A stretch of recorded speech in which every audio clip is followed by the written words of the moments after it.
So that was the other thing that was really hard for both of us, is because in the medical community's mind, she wasn't viable. And so they were just assuming that she was probably part of the reason that I was sick in the first place. So then it was more about, okay, the mom is getting really bad. Okay, welcome back to the Tiny Titans podcast. This is part 2 of Carter's birth story. So we were just getting to the hospital.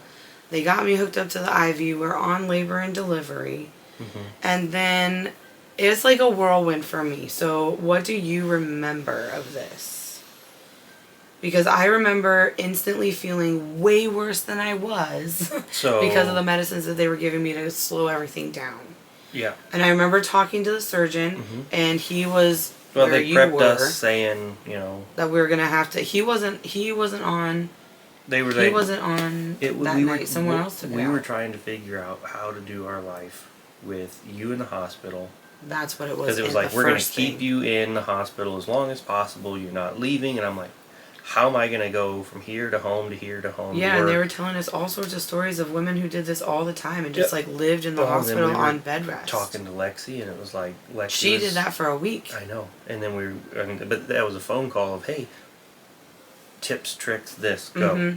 Yeah, what happened? Remind us. Because that's the other thing. Every time you have a baby, they say that the mother forgets it so that you want to have another baby. Your body is just doing so much, you can't remember all of it. That's why he's here, because I can't remember all of it. They gave me really strong drugs that time.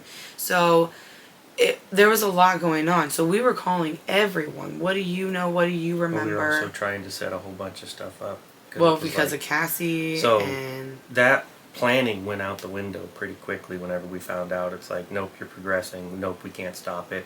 Because it was... Was it a day? It was 2 or 3 minutes on contractions, and they got it to where it's like contractions every hour. It was more like a weird ache. Yeah. Yeah. And then, so then they found out you had choreo. I don't know, maybe they didn't find out I had choreo till after. Well, they gave you medicine because vomiting, because... They were doing antibiotics because they were suspecting that I had an infection, right? Because they couldn't actually check it. Yeah, because then I got a fever. Yeah. After I had been admitted, I got a fever. So, and I also remember that they moved us rooms, too, right? Because I started in one room, we did the cerclage and took it out, right? No. When did we take the cerclage out? Was that first night? You weren't conscious, I think, for it. I had to make the decision. To take it out? No, I'm wrong. I'm sorry. They did take it out. I thought because that was they said it's progressing far enough to where we're going to wait and see. They said, you're dilating, it's coming, and that's when we're like, well, stop planning for Cassie. We're not going to be in the hospital for very long. It's not like we have to do this for months in the hospital, because 4 months living in the hospital is ridiculous. Yeah. But it was stop that planning, move into the next phase of planning, which was, there's a baby coming soon. Yeah. And they said they don't know how long. It could be 5 hours or 5 days. They said there's only, this much cervix left. And they said if we don't remove that, your body will remove it, and it's going to rip and tear, and then you're going to have some sort of surgery to fix your cervix or remove it. So we opted just to take it out. Yeah. So we took the stitch out. But so that was the procedure before. And then also, because we took the procedure to take the stitch out, they were trying really hard not to do extra manual checks. Yep. So that the labor wouldn't progress boom. Yep, they didn't want to touch it. They just said, leave her be. Right, which was the hardest part also after. Because then I started getting a little sicker, so they upped my meds. So then this is the part where I was basically comatose. You were in and out of consciousness. For a day. I am now hearing, I remember now that people are telling me oh, you called me on the phone. We talked to Melanie and Christina and stuff on the phone. We talked to your friends. But they were you looked like you were on a bender. They were you looked like you were drugged up and really, really bad. So the only thing that I remember from this day was everything was progressing. And they kept telling me that I was worse and worse and worse. And the only thing I could keep down was ice chips. They weren't really worried about the baby because of how early it was. They were worried about Carter. they were starting to worry about you. Yes. So that was the other thing that was really hard for both of us, is because in the medical community's mind, she wasn't viable. And so they were just assuming that she was probably part of the reason that I was sick in the first place. Mm-hmm. So then it was more about, okay, the mom is getting really bad. Yeah. How do we make sure that the mom... So this is when they started upping your medicines. Right. And they needed to give you a medicine that would kick out the baby, but not like a medicine to induce labor. A side effect of this medicine would kick your baby out, kind of thing, and induce labor. Right. And they said, we either give it to her now and she starts to get better and we kick the baby out, Mm-hmm. or we wait and she gets worse and Like we keep to the baby see if in. the baby can stay in. Yeah. So one of the talks that we talked about was, okay, you already had one dose of this medicine that was, I don't remember the name of it. Was it the shots in my leg? No, I got steroid shots for her lungs, I remember. Yeah, okay, that's what it was. The steroids for her lungs. So Yeah. they did one. Yes. By the second one, they The said whole it was goal, supposed what it was like, my deciding factor of, because you weren't waking up to talk to him. No. It was just me. I was completely blasted. So here's the other thing is, you were laying down, bedridden,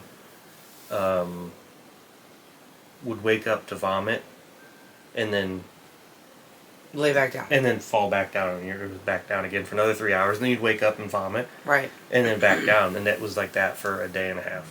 Right. And then we were talking about this medicine. They said, okay, she got this for her lungs. It's been in there for so long. We should give the next dose because we Right. have to give this medicine It was a timed dosage. for you, Yeah. and that we want it to be in there for as long as possible. So it was, let's do this. We'll give her the meds, and then I think it wasn't very long we'll after wait, that. but we'll give the meds for the baby, not you. Yes. Yeah. And then, the funny thing is, a week, it was 10 days before, from my birthday to Carter's birthday. Carter's being born. And one of the conversations that we had on Dan and Lexi's porch was like the, would you this, who, it was the, Who would you who would you save? save conversations. Yes. And, but it was just a would you rather. It's one of It was those. a conversation over beers that we were having around my birthday with my brother. Yeah. It's just one of those questions that you don't think of. Like, you don't really honestly know what you will do until it's right there. I know, but and they were coming into to the hospital room saying things like, she's circling the drain. A nurse that I'm really, really close to now was like in my face at one point and like, we don't know if your baby is killing you. So do we want to take the baby out? Or do we want, like, she was trying to use very small words because I was not with it at all. Yeah. But I was like, someone explain this to me. And it's a really, really hard thing. I mean, it's hard to even say the words now, but that's the realness of it. You don't really understand until you're there. Well, it's so crazy though that 10 days before the game plan that I'm operating off of is a conversation A drinking we had around conversation. beers. And it's like, nope, I chose this while I said that, and Katie had my back, and that's what I'm going off of. Mm-hmm. And it was hard because we knew losing Ava, the pain that went with that, Mm-hmm. and we didn't want to do that again. And I know the one thing that I asked for when we were in the NICU was, it was really hard to be the only one making the decisions. And it was really hard because I'm making decisions for you and your health, that I was like, I needed a cheerleader or somebody to help me. Like, I needed encouragement Mm-hmm. to come from somewhere Right. to help me make the right decision. Right. And it was, we have to give her meds. Baby's possibly killing her. They didn't know you had choreo. No. And it was a So give her the meds. I remember Carter. But So hold on. What? So they gave me the meds, right? yes. Okay, and But- then I had to go to the bathroom. I remember, And then you got upset and they got upset too because every time I got up, that was during the contractions, progressing labor. And you didn't want a catheter, and I was trying to sell you on you need to do a catheter, right? Because you getting up to go to the bathroom is ridiculous because it was vomiting. It was like 15-minute three ordeal. people to try to help you get to the bathroom. Hey guys, I'm super excited to tell you about my brand new segment. It's called NICU Now. I love alliteration. So today's NICU Now VIP, very important preemie, is baby Grayson. He was born at 23 weeks and he is now 6 months old and he is still holding down the fort in the NICU. Grayson has already had a tracheostomy and many other labs, procedures, and tests done on his tiny little body. If you would like to make a difference in this family's life, please visit the GoFundMe and consider making a donation. Every little bit helps, and even just a tank of gas makes this parent and this baby be together. And we all know that parents and babies do better healing for both of them when they're together. So please visit the GoFundMe to learn more about baby Grayson and how you can donate. Back to the episode. Yeah. It was not an easy process to take you to the bathroom. Like, can we do a cath? I'm like, why aren't we doing a cath? Well, because I didn't want one. Because I thought that I was going to be like, this is fine. I'm going to pop out a baby in a couple days. And then it was not that. So I then... unconscious for a day and a half. When I figured out how bad I was, like it actually clicked in my brain how bad my physical person was, then I was like, okay, then you can put a cath in me. Which made life, I know it sounds terrible, it made it so much easier. It did. Yeah, it did.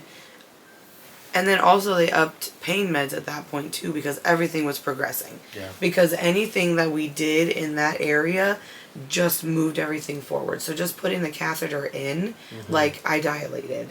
So it was, I don't remember what happened, a lot of what happened between putting the catheter in and taking the catheter out. Besides a little bit of a conversation between one nurse and another nurse. Well, you know, Rachel was cool with this. So I was talking to my nurse Rachel, and then I had another nurse who was the OB that was going to be, she was taking the place of the OB because the OB was doing another delivery because we had like tied up the whole floor by this point of our being there. Everyone was invested in what was going to happen inside this room. And there were so many people like, you should try this, you should try this, she looks that. There was a lot of people that were like the mom's doing bad. The baby's doing bad. Yes. You know, they were like rooting for us. Yeah, yes. So then it was, what I remember of like the actual go process was I started feeling pressure of her bumping against the catheter inside. And when I started feeling that, I just yelled for the OB and was like, it's time right now. Otherwise she's going to push it out. Like that's what's going to happen. So, and I don't remember how long it was between when they took the catheter out and when I was going to be pushing, but I remember I only pushed for like 10 minutes. It wasn't long. No. So they had a full NICU team in there, and I think it was partially because originally you started out saying, where's the NICU? We can't do this until NICU gets here on this floor. Right. And I think they were partially like, we're actually pretty busy. We're not going to bring NICU here because there's not going to be a reason for NICU to be here. And I think part of it was everybody was rooting for us. And they did show up. And I could be completely wrong on this. That, you know, maybe they were just delayed a little bit, but we were stopping until I think there was like 13 nurses. There was so many people in the room. And I only remember it looked like what it looks like in the movies when people have babies. Yeah. Because I was forced onto my back and I had so much magnesium running through me that I couldn't move any of my appendages on my own. And there, like, everyone was here. You know what it was though? I had a leg, a nurse had a leg. Yes. You were just kind of there as a mannequin. Yes. And I was trying to hold on to myself, but I couldn't grip anything. I had no muscle control at all, which is exactly what magnesium does to you. And I was on it for almost 48 hours. So it was like really draining everything out of my body. So I remember NICU in the corner. Yep. And I remember they took the catheter out, and then I felt all the intense pressure. So, whenever it was your leg in a stirrup, the doctor sitting there. Yep. And then 2 nurses up here, me and another person here, doctor delivery, NICU. head of the NICU department, like the doctor NICU, the neonatologist. Yes. the neonatologist. Yeah. It was sorry with an M. It was Noel. Yes, Noel. And then it was Chris, and then it was, I think Amanda was there, Rachel was there, but there Emily was like was there. a lot of the big hitters were there. A lot of the people we just call them big hitters because they were active throughout Carter's entire stay. Yeah. Because her birth affected like so many people who were in the hospital, because 22 weekers don't survive. Like, that is still a narrative that they push. 22, 23 weekers don't survive. It's still listed, if you Google it, as like a 5% chance of survival, no matter what. So I just wanted to make sure that we had everything. And I remember being very, very vocal about the NICU being there, but I remember being very vocal about, like, we're going to have a memorial, there will be a funeral, this is not going to be... It's hard to plan for both sides. Yeah. And trying to be hopeful for one, Yep. but planning for... I remember that. So there were so many people in this room, and then I remember it, like, intense pushes, and I remember you saying, because you were, like, right here. And I remember bouncing back in between. And I remember Rachel over here. I was trying to tell you what was good. I was narrating.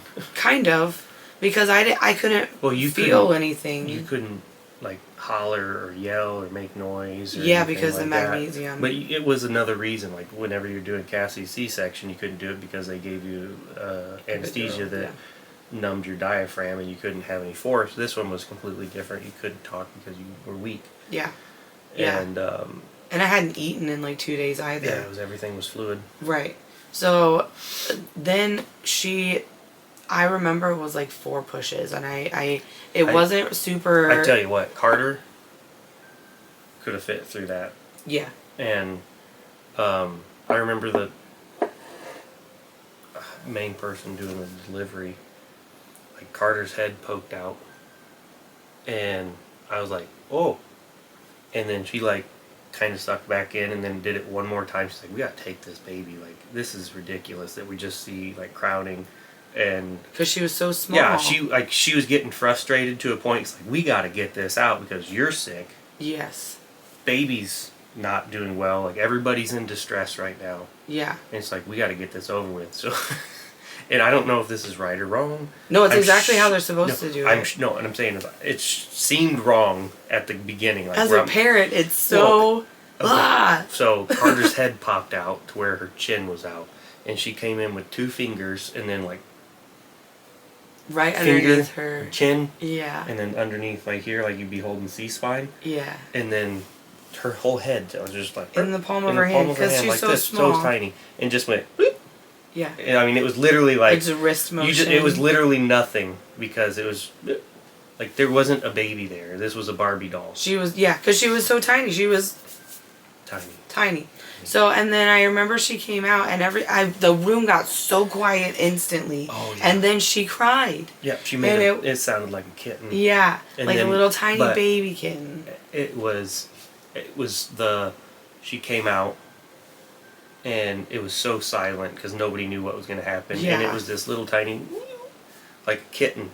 Yes. And then I said, I was the first person to talk, and I was like, holy, did she just make a noise?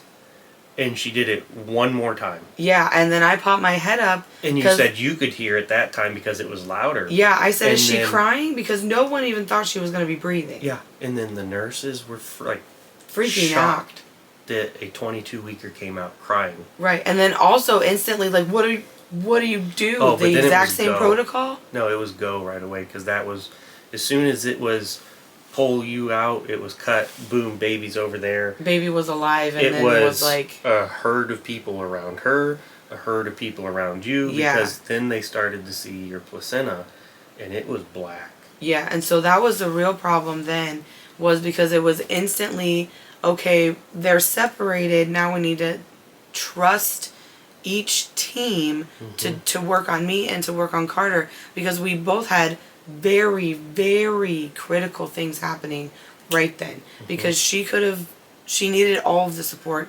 instantly, and I was still had the infection inside of me, and I had my nurse down was telling me that doesn't look good, but we need to get the placenta out. I remember her saying, "Hey friends, when Carter was in the NICU was one of the hardest times of our lives. It was a very long 9.5 months. And we were completely overwhelmed emotionally and financially. There were needs that we didn't even know. We were not even aware that we needed the things that we needed. And that's when the Nest Postpartum stepped in. They helped with expenses, with meals, with hotel stays, parking. All of these tiny little things made a huge difference in us being able to show up for Carter in a very present way. So our minds were not preoccupied with how are we going to do all of the things that we have to do. If you are looking to make a real difference in our community, please visit thenestpostpartum.org. They provide assistance for families in the NICU, and they are growing. They are a growing nonprofit, and they're being able to support more and more families every year. And they are doing that because of donations from people with your help. So please visit the Nest Postpartum and find out more about this amazing organization. Back to the episode. Somebody said, "Oh my God, it's crumbling."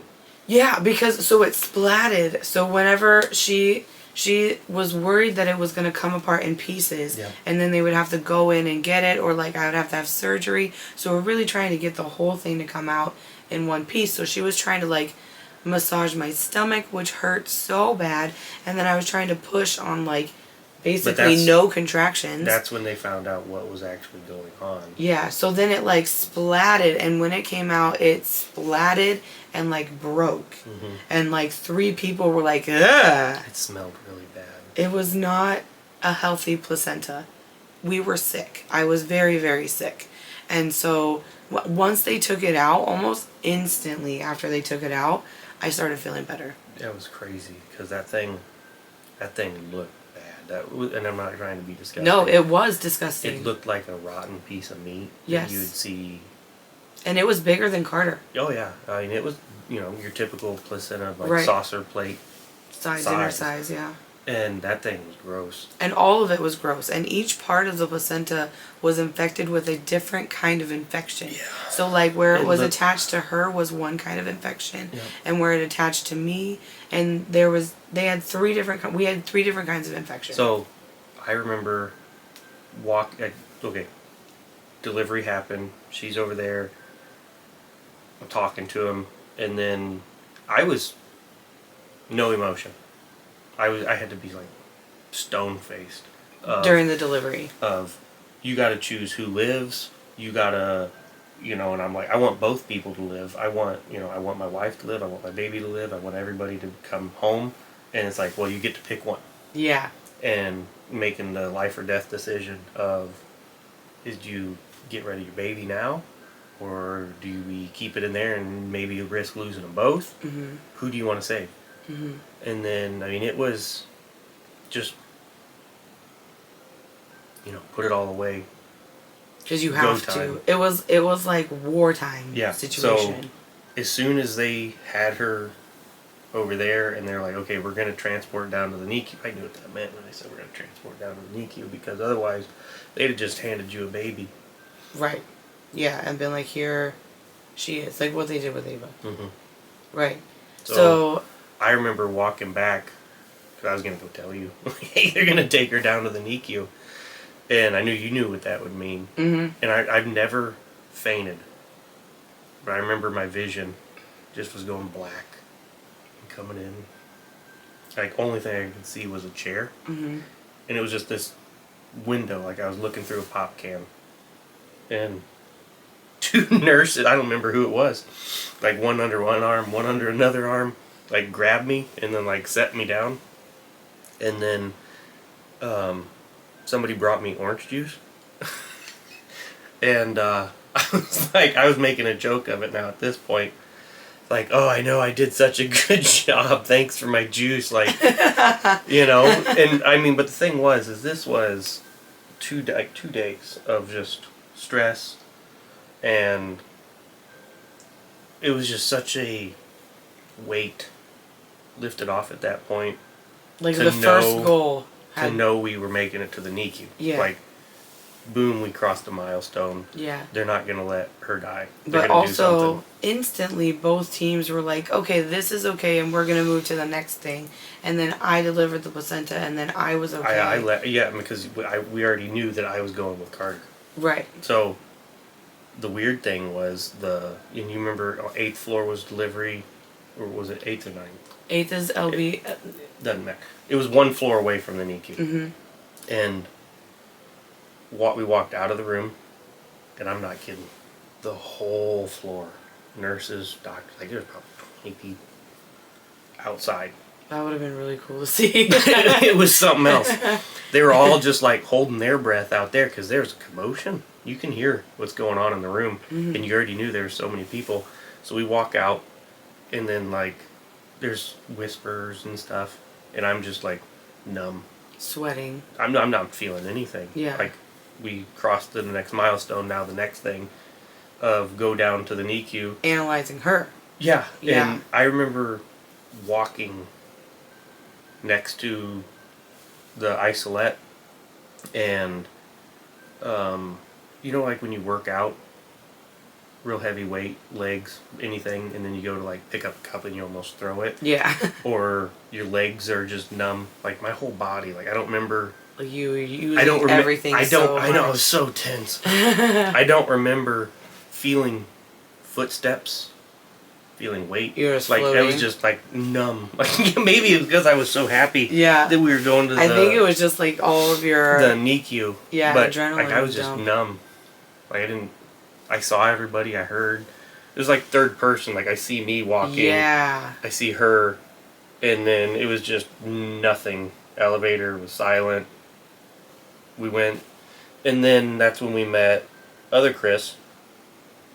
Chrissy. Sheriff Chris. That's And then Sarah. I'm bad with names. It's okay. So we met Sarah, and then she was like giving me the rundown, and I remember just staring at. She had wore this little sheriff's badge because she was in charge, and I just remember staring at her plastic sheriff badge as she's like giving me the rundown of like, here's the next.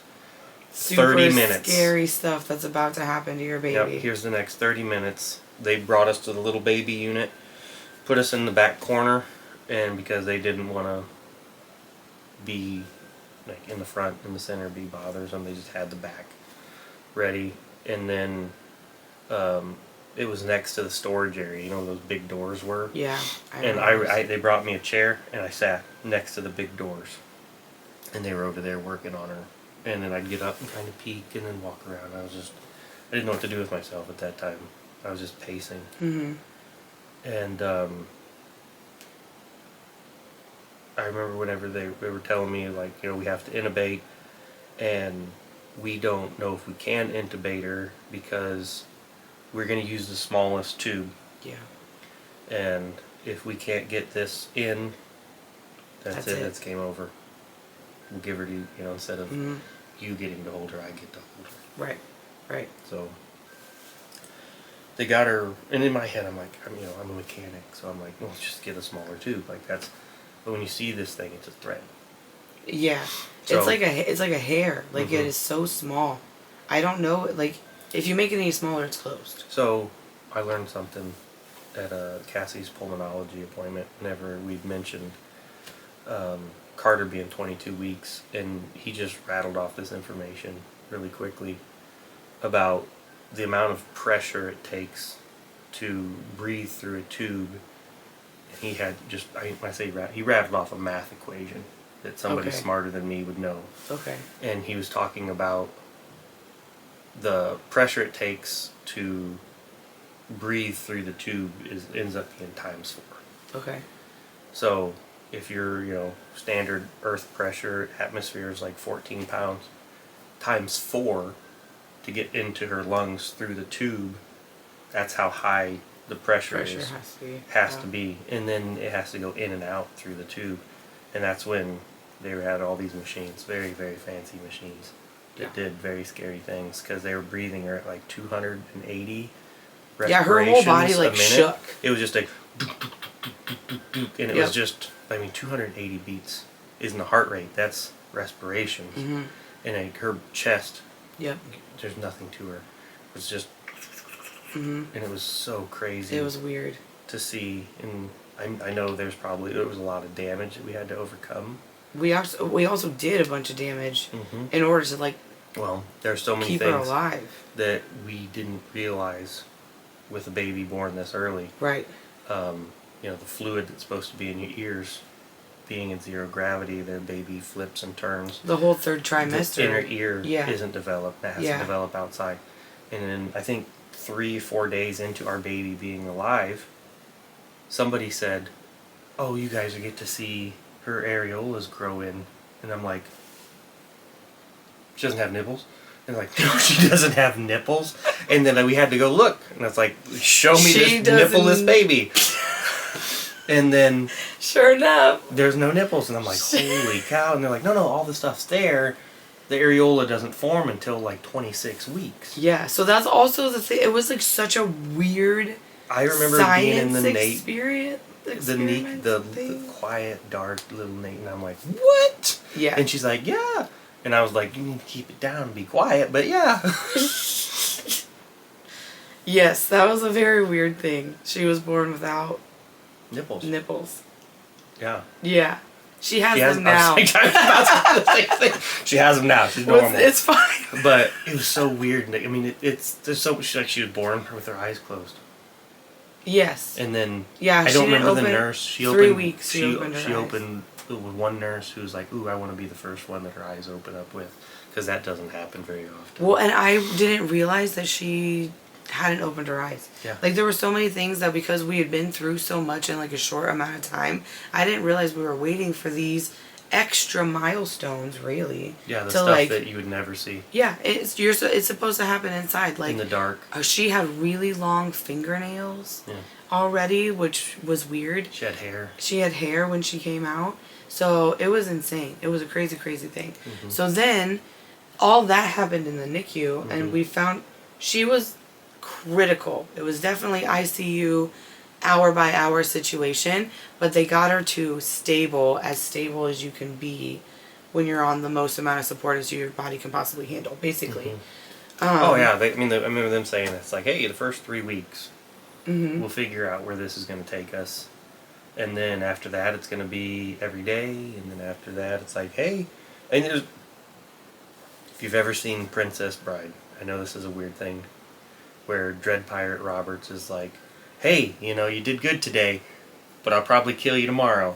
It's kind of like that. It's exactly like that, where it's like, you try so hard, you did good, but I'll probably kill you tomorrow. It might not happen. Yeah. And that's what it was every single day. Even when it was like, "Hey, we might get transferred out of this little baby unit, the big baby unit, but I might kill you." Yeah, she might stay stable in the trek from across the hallway. Exactly like that, where it was. Everything was like, we're gonna change her diaper now.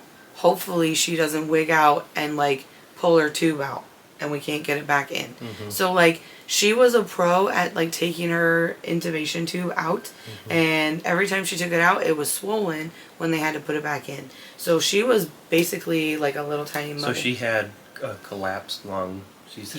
Her right lung was collapsed. I don't know, numerous amounts. You'd have to get your notebook and update all this information. I mean, I would. There's X amount of blood transfusions. There was times where it's like, we can only give this medicine a max number of 4 times, and she got it 6. Yeah. And then there was a number, like, they're like... So that all goes into, with such a tiny baby and so many different, like no one really knows what protocol should be, because sometimes it works and sometimes it doesn't. Sometimes they're able to try it and sometimes they're not. So they are just like, let's try what we know. And then also we were at a smaller big hospital, so they had delivered 22-week babies there, but with very little success. Not very many of the people who actually worked in the hospital worked on that case. Yep. So then everyone was kind of like trial and erroring on your very teeny tiny micro There preemie were baby. a lot of med students.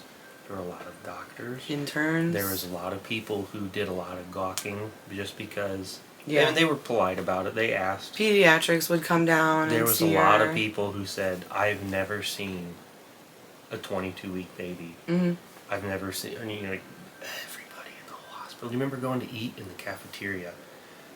And it was that older lady that we liked. Yes. And we said something to her, and it's like, oh, we've been here, our baby's born. She's like, oh, you're the one with the 22-weeker. Yeah. Every single person in that hospital knew us. Okay, so then that's like a really weird thing that happened also at Carter's delivery that I was not expecting.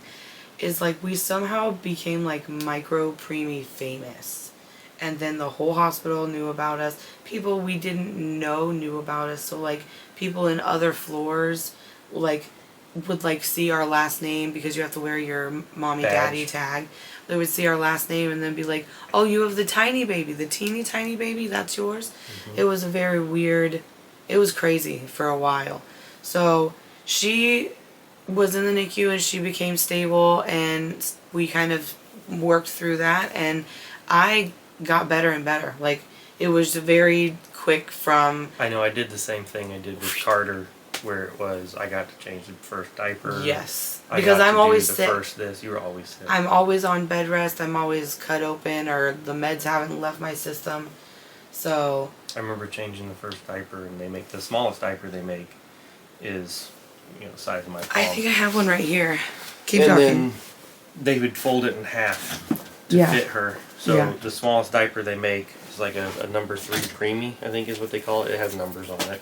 And they'd fold it in half to do that. And I changed the first diaper. That is the size. Yeah, I'm not kidding. Size That of is my palm. exactly what then her they take diaper it. looked like. And they did. Those are the ones we used. That's how big her butt was. But, and also this would be folded in and around her, so this was more narrow than that too. And it was tight. This was big on her. Yeah, it was big on her. She was in these for like 3 months. A long time. Yeah. It was just like making it bigger so she would fit it as she Yep. grew. It's a Pamper P3. Yeah, Preemie 3. That's a tiny little butt. I remember too her first blowout of like this, remember? Yeah, because it was so loose that it wouldn't fit around her Yeah. little leggies, her But little the thighs. other thing is like her meconium poops Yeah. lasted a lot longer Yes. because she had such slow gut movement because she was so early. Yes. A lot of that was things that we had to learn about her too. She was so early, they gave us a binder of like, this is how 23, 24, 25 weekers, 26 weekers will develop in Here's your utero. game So this plan. is, Yeah. these are your new milestones You for your weren't NICU even baby. On the We- book for a couple days or a couple We spent, weeks. yeah, we spent a week and a half like, is she to here yet? Because she was so early, she didn't get to the 23-week milestones at 23 weeks. She got to them a little later, so then it was like we would keep track and be like, okay, she's done all these Yeah, basically milestones. checking off these milestones of typical next week gestational milestones. Yeah, like, okay, now she has nipples. Yeah. Yeah. Okay, guys, that's gonna wrap up Carter's birth. Carter was born at 22 weeks, 2 days, after 2 days basically in labor. And then I guess hopefully the next thing that we'll talk about is the NICU stay and how that went. 286 days. 286 days. And probably 200 and some x-rays and numerous amounts of blood transfusions and She medicines had and x-rays almost every day and a couple times a day. yeah, sometimes on every shift, and then echoes and ultrasounds It and was everything. all the time. She was a very busy girl Yeah. for a very tiny girl. Thanks, guys. If today's episode blessed you a little bit or made you smile through the tears, please share it with another NICU warrior who might need to hear the same thing. And if you would like to share your NICU journey, please let me know. I would love to hear it. Until next time.